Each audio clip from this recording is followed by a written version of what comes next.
Praise Lord, जय मसीह की। आप सभी के सामने में एक बार फिर से एक नए वीडियो के साथ एक नई गवाही के साथ मैं प्रस्तुत हुआ हूं और आज हम इस परिवार के साथ हैं। हम जानेंगे कि किस रीति से प्रभु ने इनके जीवन में अद्भुत काम किया है। ओके, जय मसीह की। जय यीशु। તમારું નામ? પરમાર ગોવિંદભાઈ। જયશુ। જયશુ। તમારું નામ? હર્ષાબેન। બેન તમારું શું થાય? આ મારી પત્ની છે। ઓકે, સો તમે લોકોને બતાવો કે તમે કેવી રીતના પ્રભુને જાણ્યો, કેમ કે આપણે સમાજના અંદર આ એરિયાના અંદર આપણે જોઈએ તો લોકો બહુ જ વિરોધ કરે, વિદેશી ધર્મ માને છે, યેશુ એક બહારનો ભગવાન એવી રીતના માને છે। તો એ એમ કે તમે કેવી રીતના અપનાવ્યો? શું કારણ હતું કે તમે પ્રભુ યેશુને અપનાવ્યો? ના, એવું કંઈ નથી, પણ કહેવાનો મતલબ કે અમારે જે પહેલાં મારે આ ઘરવાળી છે, મારી પત્ની છે, ઠીક છે, એને બહુ જ તકલીફ હતી એમ કે કહેવાનો મતલબ અમે જ્યારે પ્રભુને નથી જાણ્યો ત્યારે અમારે એવી તકલીફ હતી કે એને મગજની તકલીફ હતી, ઠીક છે। તો પછી મને એવું લાગતું કે એને કોઈક ડિપ્રેશનની તકલીફ ભણવાનું ભણે છે ને એટલે એમ, પણ નહીં, એવું નહોતું, એને તકલીફ બીજી હતી, ઠીક છે। પછી ધીરે ધીરે ને 2-3 વર્ષ થયા એટલે મને ખબર પડી કે આને તકલીફ બીજી છે એમ। એટલે આજુબાજુ લોકોને હું વાત કરતો કે મારી પત્નીને આવી તકલીફ થઈ છે એટલે શું થયું હશે એમ। તો અમુક મિત્ર કહેતા હતા કે એને એક કામ કર, તું દેવાળા ભોપાળા કરાવે એમ, મેલી વિદ્યાનું કોઈ કરાવે એમ, કહેવાનો મતલબ કે તાંત્રિક વિદ્યા એમ। ઓકે, જે રીતના મગજની બીમારી યાની કે માનસિક રીતે। ઓકે, સો કેટલા સમયથી મતલબ માનસિક રીતે યા આવી રીતના તકલીફ હતી એમના જીવનમાં? કરીબન 5 વર્ષ જેવા થયા છે। 5 વર્ષ જેવા। ઓકે, સો તમે પ્રભુમાં આવ્યા એના પહેલાં તમારું જીવન કેવું હતું એના થોડી જાણકારી આપો। મતલબ કેવી રીતના શું કરતા હતા, કયા દેવતાઓ અથવા તો તમે કઈ જગ્યા પૂજાપાઠો હેને પૂજાપાઠો કરતા હતા એ થોડું જણાવશો? સાહેબ, હું જ્યારે પ્રભુમાં નહોતો ને ત્યારે હું એટલા પૂજાપાઠ કરતો કે મારે ઘરમાં ક્યારે દીવો નહોતો હલવાતો હતો, ઠીક છે। અમારા ખાવા કરતે તો મૂર્તિને જાદે અમે ખાવાનું આપતા હતા, કહેવાનો મતલબ દીવો અમારે ને 24 કલાક દીવો અમે કહેવાનો મતલબ જલતો જ રાખતા હતા કે ઘીમાં, ઠીક છે। પણ હે ને અમે એક સમય એવું થયું કે ચાલુ એટલું બધું અમે એના માટે એવું કરીએ છીએ, ઠીક છે। તો દેવાળા પોપાળા જોડે જઈએ એટલે દેવાળા પોપાળા કે તમારે દીવો ઉલવા નહીં દેવાનો, ઉલી જાય તો તકલીફ થાય એમ, ઠીક છે। પણ અમે હે ને તેમ છતાં બી હે ને પછી મેં કીધું વાંધો નહીં, હું નોકરી કરું છું 2, ઠીક છે। તો મેં કીધું હે ને દીવો તો નહીં ઓલવા દો એમ, ઠીક છે। એક તો દીવાના એ પૈસા આપવાના, એક બાજુ દેવાળા પોપાળાને પૈસા આપવાના, ઠીક છે। તો મેં તો ગુજરાતમાં તો બધા દેવાળાને ફેદી માર્યા, ઠીક છે। ગુજરાતમાં જેટલા બી દેવાળા એમના જોડે બધું કરાવી નાખ્યું। પછી રાજસ્થાનમાં ગયો, ઠીક છે। રાજસ્થાનમાં બી હે ને એટલે ફર્યો કે એટલે તો શાયદ મારી પત્ની બી નહીં ફરી હોય, ઠીક છે, એટલે ફર્યો, ઠીક છે। તો બી એને કોઈ નિકાલ નહીં આવ્યો એમ। તો પછી મેં કીધું હવે શું કરવાનું એમ, ઠીક છે। સો તમે મતલબ દેવાળા ભોપાળા હરેક જગ્યામાં બતાવ્યું છે, પણ જેવી રીતના કે તમે દવાખાનામાં કંઈ બતાવ્યું? દવાખાનામાં મારા જોડે એટલી ફાઇલો હતી કે લોકો જોઈને છે ને ગાંડા થઈ જાય કે આટલી બધી ફાઇલો એમ, ઠીક છે। પેલો ડૉક્ટર બી ખુદ કહેતો કે તમારે ને દર 6-6 મહિનાનો કોર્સ પૂરો કરો છો તેમ છતાં બી તમારે આવી તકલીફ કેમ થાય છે, ઠીક છે। તો પછી મને એમ લાગ્યું કે ચલો હે ને આને ડિપ્રેશનની તકલીફ નથી એમ, ઠીક છે, બહારની તકલીફ છે, તો બહારની બી દવા કરાવી નાખી। મેં કીધું વધો નહીં, મેં કીધું હે ને કશું વધો નહીં એમ, ઠીક છે। અરે પછી મેં કીધું ચલો એનો વધો નહીં તો આપણે બધું કરાવી નાખીએ। નહીં, દેવાળા લોકો જોડે મેં એટલા પૈસા વાપર્યા છે કે લોકો દેવાળા એમ હે ને ખુદ એમ લોકો દેવાળા જોડે ગાડીઓ છે, 4 વ્હીલર ગાડી છે, હું ખુદ હે ને આમ સાફ થઈ ગયો તો કહેવાનો મતલબ, ઠીક છે, મારા જોડે કશું નહીં એમ। પણ હે ને પછી હું રાજસ્થાન ગયો તો પછી રાજસ્થાન ગયો એટલે મારા પપ્પાનો ફોન આવ્યો હતો। મારા પપ્પા વિશ્વાસ નથી કરતા પણ પપ્પાનો વિશ્વાસ કહેવાનો મતલબ કે ફોન આવ્યો હતો, તું એક કામ કર, હવે તું બધી મૂર્તિ પૂજા હે ગમે તે બધું દેવાળા ભોપાળા કરીને થાકી ગયો છે, તો તું એક કામ કર, હવે કે તું હે ને પ્રભુ ઈસુની મીટિંગ થાય છે, ઠીક હે, તેઓ બધા લોકો કહે છે બધું મટી જાય છે. એક અમારા ગામમાં જંબેરા ગામમાં એક બેન હતા, એને વધારે તકલીફ હતી, એટલે એને લઈ ગયા હતા, એટલે તેઓ એને કમ્પ્લીટ થઈ ગઈ હતી. એટલે પછી મેં કીધું હવે દેખો, મેં તો જે બધું જે કરવાનું હતું સંસારનું એ બધું કરી નાખ્યું, ઠીક હે, પૂજા પાઠ બધું કરી નાખ્યું, તોય હું હે ને કશું કરી નહીં શક્યો, ઠીક હે. તો પછી હું હે ને પછી પ્રભુને નામ જાણ્યું અને પ્રભુ ઈસુનું નામ જાણ્યું, અને પછી એને રાજસ્થાનથી હું અહીંયા ગુજરાતમાં લઈ આવ્યો, ઠીક હે. પછી એક ભાઈ જો હું નોકરી કરું છું ત્યાં એક ભાઈ હતા, તો એ પ્રભુને કહેવાનો વિશ્વાસમાં હતા, એમને કીધું કે તું મીટિંગમાં હે ને એ ભાઈ છે એમને બોલાવો એમ. તો પાડલિયા ગામના એક પ્રેમભાઈ હતા, એમને બોલાયા, ઠીક હે. એમને બોલાયા એટલે એમને એના માટે તેલ લઈ અભિષેક લઈ અને પ્રાર્થના કરી. એને પ્રાર્થના કરવાથી તરત ફરક પડી ગયો હતો એમ. ओके, सो आप देख सकते हैं हमारे साथ गोविंद भाई और उनकी पत्नी हर्षा बहन हैं, और किस रीति से इनके जीवन में प्रॉब्लम समस्या था, और एक मानसिक रीति से भी, और शैतान का भी क्रोध था, और बता रहे हैं कि मतलब ये संसार में थे तो सब कुछ इन्होंने किया था, है ना, सब कुछ बोले तो पूजा पाठ में कोई कमी नहीं थी, लेकिन फिर भी जो इनको तकलीफ थी वो दूर नहीं हुई.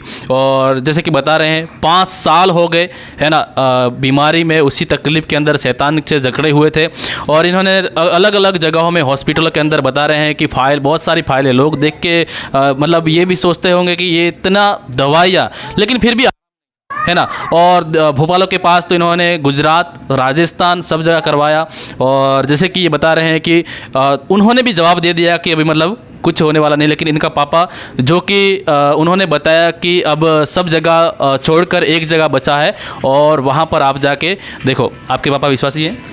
मेरा पप्पा विश्वासी नहीं है, પણ કહેવાનો મતલબ એ અમારા ગામમાં એક બેનને પ્રભુ જોડે લઈ જવાથી એને સાજા પણ થયું ને, એટલે पप्पा बात करिए. ओके, सो यानी कि इनके पापा विश्वासी नहीं है, वो भी संसारिक रीति से हैं, लेकिन उनको ये अंदाज़ा था या उनको ये पता था, क्योंकि इन्होंने, उनके पापा ने मतलब देखा है कि उनके गांव के अंदर एक बहन को कैसी हालत में थी और प्रभु ने कैसे छुटकारा दिया, उस बात को देखा, इसलिए फिर क्या है उन्होंने इनको बताया. ओके, सो કેવી રીતે તમારા ઘરે પાસ્ટર આવ્યો અને એમને તમારા માટે પ્રાર્થના કરીને તમને પહેલો અનુભવ કેવી રીતના કેવું લાગ્યું કે મતલબ? જેમ કે અમારે ઘરે જે પાસ્ટર સાહેબને બોલાયા હતા, એક વિશ્વાસી ભાઈ હતા, એમના કહેવાથી અમે બોલાયા, કારણ કે અમે બધી રીતે થાકી ગયેલા હતા, ઠીક હે. અમને એમ લાગતું કે હવે અમને અહીંયા બસાવવાવાળું કોઈ નથી એમ. અમને એમ લાગતું કે હવે હે ને જીવવું એના કરતાં આત્મહત્યા કરી લેવાની એમ, ઠીક હે. પણ કહેવાનો મતલબ કે જેમને એમ લાગતું, એક દિવસ મને વિચાર આવ્યો કે જે હે ને જેમને બનાવે છે મનુષ્યને, ઠીક હે, કોઈક તો હશે એવા કે હે ને જ્યારે બનાવે તો ત્યારે આવા દુઃખ હાથે તો બનાવે નહીં હોય. એટલે અમને લાગ્યું કે કોઈક તો એટલામાં હે ને વાત કરી પેલા વિશ્વાસી ભાઈએ, તું એક કામ કર, હવે આ બધું છોડ દે, ઠીક હે, હવે બધી રીતે થાકી, એક વખત પ્રભુ ઈસુ જોડે આવીને જો, પછી તને ઠીક લાગે તો તું પ્રભુમાં આવજે, ઠીક હે. પછી અમારે ઘરે બોલાવે પ્રભુને, પ્રભુનો દાસ પ્રેમભાઈને, અને પછી એમને પ્રાર્થના કરી તો પ્રાર્થના કરવાથી એને એકદમ આરામ પડી ગઈ હતી. એટલે અમે વિશ્વાસ કર્યો કે ખરેખર કહેવાનો મતલબ કે જો અમે પૈસા આપીને જે સંસારમાં દેવાળા ભોપાળા પાછળ આટલા બકરા કૂકરા કર્યા, ઠીક હે, તેમ છતાં ફરક નહીં પડ્યો. અહીંયા અમારે ₹1 બી નહીં લાગ્યો, ઠીક હે. અને પ્રાર્થનાથી જ આટલું બધી કહેવાનો મતલબ સાજા પણ થઈ ગયું હોય તો પછી મેં કીધું આપણે પ્રભુને જાણીએ એમ, ઠીક હે. તો અમે વિશ્વાસ કર્યો, અને વિશ્વાસ કરવાથી અમારા જીવનમાં હજી તો 5 જ મહિના થયા છે, ઠીક હે. 5 જ મહિનામાં અમારે કેટલો બધો ફરક પડ્યો છે. કહેવાનો મતલબ કે હું 2 નોકરી કરું છું, ઠીક હે. 2 નોકરી છે ને? એક તો પોલીસ સ્ટેશનમાં હોય ને GRDમાં છું, ઠીક હે, અને દિવસે માંચમાં જાઉં છું, ઠીક હે. 2 નોકરી કરવા તેમ છતાં બી પહેલાં હું કશું કંઈ કરી શકતો નહોતો, ને અત્યારે હું કહેવાનો મતલબ કે અત્યારે બી 2 જ નોકરી કરું છું. અને પ્રભુએ એટલું બધું કર્યું છે કે બધા ખર્ચા અમારે હે ને, પહેલાં જે દવાના ખર્ચા હતા, દિવાળા ભોપાળાના ખર્ચા હતા, એ હવે ખર્ચા નહીં થતા, ઠીક હે. હવે અત્યારે અમારે ને કશું ખર્ચો થતો નહીં, ખાલી ખાવા પીવાનો ખર્ચો થાય છે, એ તો બધાને થાય છે, ઠીક હે. તો હવે અત્યારે અમારે ને ખાલી ખાવા પીવાનો ખર્ચો થાય છે. અત્યારે અમારા પ્રભુએ એટલું બધું અમારા જીવનમાં કામ કર્યું છે કે અમે એટલું વિચારી भी नहीं सकता એટલું કામ કર્યું છે. ओके सो आप देख सकते हैं कि किस रीति से प्रभु के दास को बुलाया, जैसे सुषमाचार मिला, प्रभु के दास को बुलाया और प्रार्थना किया, तुरंत इनको आराम हुआ, है ना. और इस रीति से वो लगातार प्रार्थना में लगे रहे और प्रभु ने इनको आशीष किया. और जैसे कि बता रहे हैं ये डबल ड्यूटी करते हैं ना, 2 नौकरियां करते हैं, पुलिस में भी है और साथ में जो फैक्ट्री है उसका मैनेजर भी है. और बता रहे हैं कि मतलब इन्होंने जब 2 नौकरियां करते हैं तो घर में परेशानी तकलीफ होता है, तो इन्होंने मतलब पानी की तरह रुपया बहाया लेकिन फिर भी आराम नहीं हुआ. लेकिन प्रभु पर विश्वास करने के द्वारा इनके जीवन में आराम आया, शांति आया घर परिवार में. सो हम देखते हैं कि प्रभु अद्भुत कार्य किया है यहाँ पर, है ना, जो कि डॉक्टर नहीं कर पाए, जो इस संसार के बहुत सारे ऐसे तांत्रिक है वो नहीं कर पाए, लेकिन एक पास्टर के माध्यम से, है ना, एक विश्वासी के माध्यम से प्रभु ने विश्वास करने के द्वारा कितना बड़ा काम किया है. ओके सो અત્યારે તમારા આર્થિક સ્થિતિ કેવી છે, મતલબ પૈસા બાબતમાં? અત્યારે મારે પૈસાની બાબતમાં કહો કે રહેણી કહેણીના બાબતમાં કહો, ખાવા પીવાથી બધી રીતે હું સુખી છું. ઠીક છે, જ્યારથી મેં પ્રભુને જાણે છે ત્યારે એક બાજુ તો મારે ઘરવાળીને બધી બીમારી દૂર થઈ ગઈ અને એના પછી અમે સપનું જોતા હતા કે ક્યાર સુધી અમે અહીંયા બજારમાં રહી અને ભાડું ભરશું ઘરનું. ઠીક છે, પણ અમારે પ્રભુની દયાથી, ઠીક છે, અમારું તો કશું નહીં પણ પ્રભુની દયાથી અમારે ઘર બી બની ગયું છે. ઠીક છે, ઘર બી એવું બનાવ્યું છે કે આખા ગામમાં કોઈનું ના એવી રીતના ઘર બનાવ્યું છે. ઠીક છે, એ પ્રભુની દયાથી અને પ્રભુએ એટલું બધું અમારું સારું કર્યું કે લોકો ઘરના સપના જોતે જોતે આખી ઉંમર વીતી જાય છે. ઠીક છે, ઘર નથી બનાવી શકતા. અમારે ઘર 14.5 દિવસમાં घर पूરું થયું છે. ઠીક है. ओके सो हम देखते हैं कि आर्थिक रीति से भी प्रभु ने किस रीति से आशीष किया है ना. घर परिवार के अंदर इन्होंने एक सपना भी देखा, जैसे कि शायद संसार के अंदर होते तो वो पूरा नहीं कर पाते. आपको लगता है कि मतलब आप अगर संसार में होते तो ऐसा वो सपना पूरा कर पाते? સંસારમાં હોય તો આજે બી ઘણા લોકો છે, ઘણું બધું કેટલી નોકરી કરે છે. ઠીક છે, સરકારી નોકરી કરે છે, ઘણા પૈસા કમાય છે, બિઝનેસ કરે છે. ઠીક છે, પણ સુખી નહીં રહી શકતા.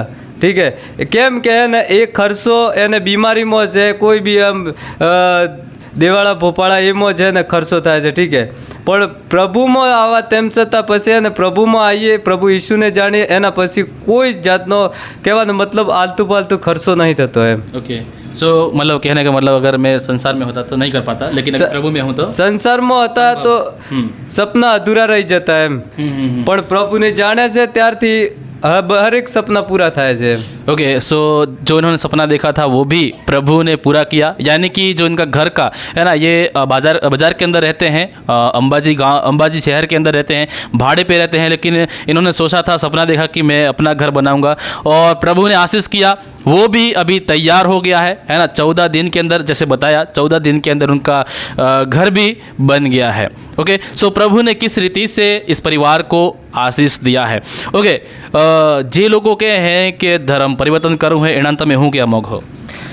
આજે અત્યારે જો હું નોકરી કરું છું ત્યાં બી લોકોને પ્રભુની વાત કરીએ છીએ એટલે ને લોકોના અંદર ખબર નહીં પડતી કે કઈ રીતે એ લોકો એના અંદર ક્રોધ છે એમ. ઠીક છે, પણ ખરેખર ને લોકો એમ કહે છે કે તમે પૈસા લઈને ધર્મ પરિવર્તન કરો છો. નહીં, એ વાત એકદમ જૂઠી છે એમ. કેમ કે ને કોઈ પણ હે ને જે પ્રભુમાં આવે છે એટલે એ લોકોને એટલે એમ થાય છે કે એને આ લોકોને પૈસા આપીને ને ધર્મ પરિવર્તન નહીં, ધર્મ પરિવર્તન પૈસાથી નહીં થતો એમ. અમારે આત્મિક રીતે જીવન બદલ્યું છે અને અમારા હર પરિસ્થિતિઓ બદલી છે એમ. કહેવાનો મતલબ કે અમે પ્રભુ ઈશુને જાણ્યો ત્યારથી એને અમે બધી બીમારીથી દૂર થઈ ગયો. અમારા ઘરમાં ઝઘડા નહીં થતા, કોઈને અમે ગાળો નથી બોલતા, કોઈને ખોટું નહીં કહેતા, કોઈને બુરી નજરથી દેખતા નથી. ठीक है, हर एक रीते हमने फायदो से है. ओके सो जो लोग कहते हैं कि धर्म परिवर्तन कहते हैं, इसे जैसे गोविंद भाई के बता रहे हैं कि वो धर्म परिवर्तन लोग कहते हैं, लेकिन धर्म परिवर्तन नहीं, जीवन परिवर्तन है.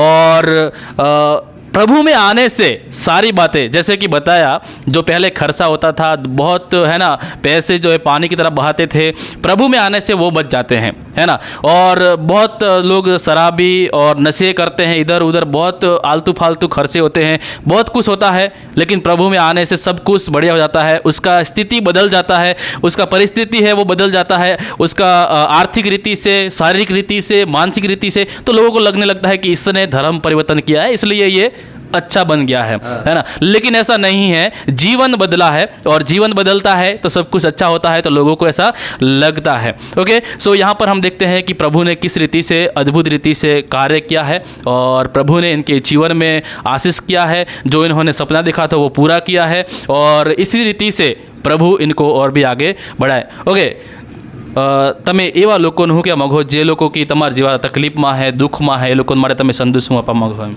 જે બી લોકો અત્યારે તકલીફમાં છે અને જે બી લોકો આવી મુસીબતમાં છે, એ લોકોને અમે એવું જ કહેવા માગીએ છીએ કે તમે એક વખત પ્રભુ ઈસુને જાણો અને વિશ્વાસ કરો. કેમ કે વિશ્વાસ કરવાથી તમારો શું ફાયદો થાય છે? ઠીક છે, કેમ કે હું જ્યારે સંસારમાં હતો ત્યારે હું નથી વ્યસન તો આજ બી કરતો નથી. ઠીક છે, પહેલાં બી વ્યસન નહોતો કરતો હતો, તેમ છતાં બી મારા ઘરમાં પરિસ્થિતિ ખૂબ ગંભીર હતી એમ.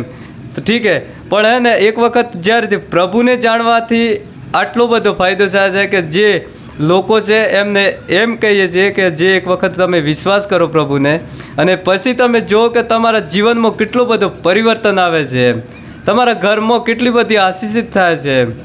અમે લોકોને એટલે જ કહીએ છીએ કે લોકો એમ કહે છે કે તમે ધર્મ પરિવર્તન નહીં થતો, ધર્મ પરિવર્તન પૈસાથી નહીં થતો, કારણ કે પૈસા હોય ને તો બધું ખરીદાય છે. મારી જોડે પહેલાં પૈસા હતા, ઘણા પૈસા હતા, કે આજે હું 4 વ્હીલર ગાડી લઈને ફરતો.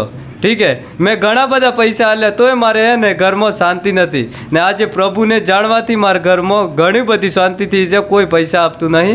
આ બધી है ना लोगों एक अफवाह से है. ओके, सो देखते हैं कि भाई का संदेश ये है कि आप प्रभु के पास आएँ और प्रभु पर विश्वास करके देखें, और प्रभु किस रीति से आपके जीवन में काम करता है. आप एक बार प्रभु पर विश्वास रख के अपना जीवन को प्रभु को सौंप के देखें, है ना. तो हम देखते हैं भाई के जीवन में अद्भुत काम कार्य किया है. आप भी प्रभु के पास आए और प्रभु आपको आशीष करें. ओके, प्रेज द लॉर्ड, जय मसीह की. फिर मिलेंगे एक नई गवाही के साथ.